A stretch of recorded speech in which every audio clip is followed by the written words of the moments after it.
আসসালামু আলাইকুম, welcome back to my channel Mahat kitchen. আশা করি আপনারা সকলেই ভালো আছেন। আজকের রেসিপি বুটের ডালের হালুয়া। তাহলে চলুন দেখে নেওয়া যাক। শুরুতে বুটের ডালটা সিদ্ধ করে নেব। তার জন্য দিয়ে দিচ্ছি 1 লিটার দুধ আর 5 ঘন্টার মতো ভেজানো বুটের ডাল।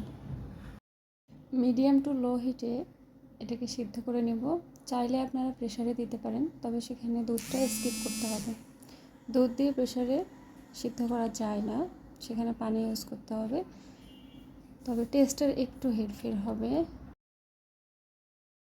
সিদ্ধ করা বুটের ডালটাকে ম্যাশ করে নিতে হবে, সেজন্য আমি ব্লেন্ডার ইউজ করেছি। আপনারা চাইলে পাটায় বেটে নিতে পারেন। খুব নিখুঁতভাবে এটা পেস্ট করতে হবে, যেন একটু দানা না থাকে। দানা থাকলে হালুয়াটা খেতে ভালো লাগবে না। এবার কড়াইয়ে দিব 500 গ্রামের মতো ঘি। আপনারা চাইলে কমিয়েও দিতে পারেন। চাইলে ঘিয়ের পরিবর্তে তেল ইউজ করতে পারেন, তবে ঘিয়ের টেস্ট বেশি হয়। এবারে আমি ঘিয়ের মধ্যে দিয়ে দিলাম গোটা গরম মশলা। আমি এখানে লবঙ্গ এবং গোলমরিচ স্কিপ করেছি। এবারে দিয়ে দিব পরিমাণ মতো চিনি। যেমন মিষ্টি খেতে পছন্দ করি আমি তেমনই দিয়েছি।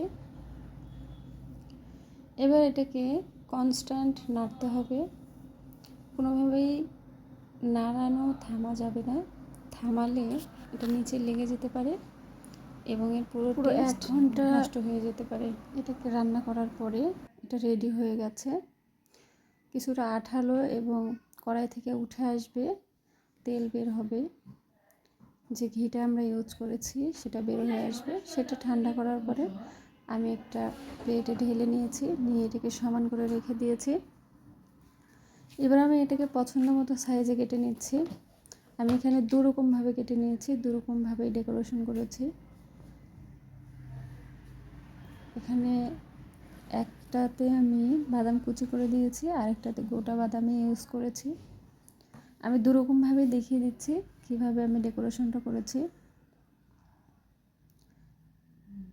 আমি এভাবে স্লাইস করে নিয়েছি, এটার উপরে দিয়েছি আমন্ড বাদাম একটু কুচি কুচি করে, খেতে ভালো লাগবে।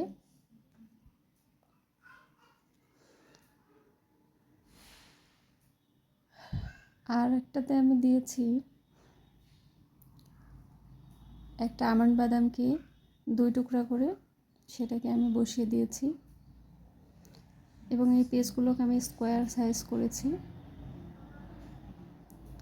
ভিডিওটি ভালো লাগলে অবশ্যই শেয়ার করবেন, সাবস্ক্রাইব করে পাশে থাকবেন। Thank you for watching my video.